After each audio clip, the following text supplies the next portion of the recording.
is the view of my area. And this is just my paper listed, all the things that I need to name. Alright, so starting first, we have the aorta, which would be this large valve here that carries on to the entire heart for the blood flow. And then we have the aortic valve, which travels along through here. We have the apex, which is the bottom side of the heart here. We have the right atrium, the left atrium, and the same on this side, the right atrium and the left atrium. And so the auricles are these flaps that are here on the atriums. So this would be the left and this would be the right. It's kind of a little bit easier to see them here. So this would be the right auricles here, so that way.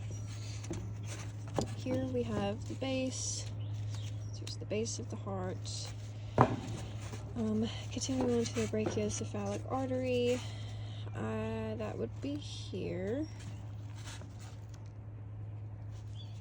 We have the chordae tendineae, which are these little tendon-looking ridges right here. We have the endocardium, which is the smooth muscle that you could find in this, and here, and there, here, just covering the heart. And then as for the epicardium, that would be the lining of the heart, so on the outside here. We have the inferior vena cava, which I could find here. So when I insert my wooden dowel, you can find that it pulls through here. I kind of have a small stick, but does the job. We have the intraventricular septum, which is this area right here, which separates the left and the right ventricles.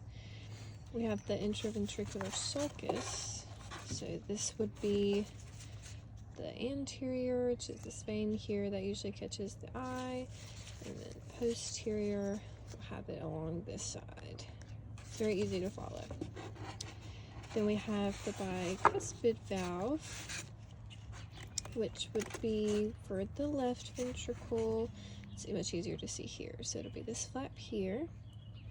And then the myocardium would be this muscle striated that is surrounding here. You can see striations a little bit better here. So this would be the myocardium.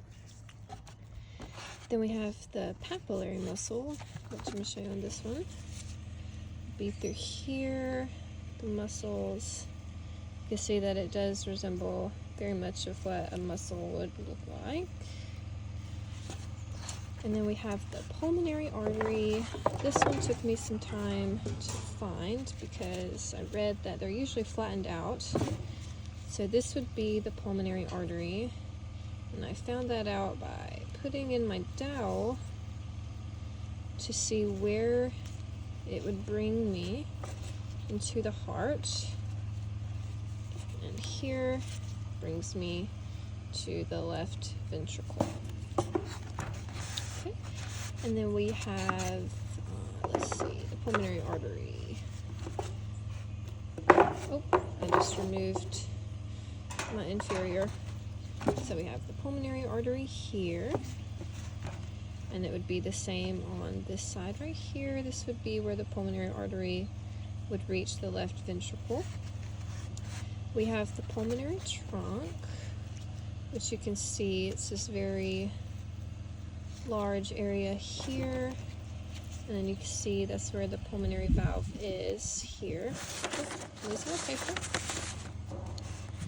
Okay, and then we have the pulmonary veins. So the pulmonary veins, based off some of the tutorials that I watched, all the 4 extra veins are usually cut off. And so following this whole left here, it would take me out back into the left ventricle.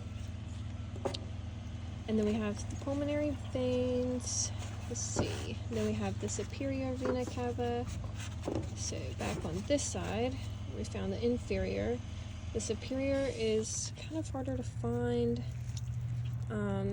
So it would be in this general area.